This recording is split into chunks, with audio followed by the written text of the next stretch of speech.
Instagram, how to repost a story. Hey everyone, welcome back to our channel. In this video I will guide you on how you can repost a story on Instagram, so make sure to watch the video till the very end.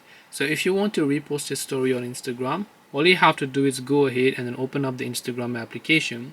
So if someone has mentioned you in a story, what you can do is you can open up that story, but only if you're mentioned. You'll actually find the option called add this to your story right here. So when you tap on add this to your story, you should be able to add that story directly onto your story, so that now you can go ahead and then repost it directly. But in another case, let's say that you are not mentioned in the story and you would still like to share someone's story, the only way you can actually do that is that you can just go ahead and open up that particular story here and then just take a screenshot of that story. And once you do so, you can just tap the plus icon, just add that story, and if you want, you can go ahead and then mention that person if you like. This way you should be able to repost story on Instagram. Hope this video was very helpful. If you have got any more questions, then feel free to leave them down below. Thank you for watching till the end, and see you soon in the next video.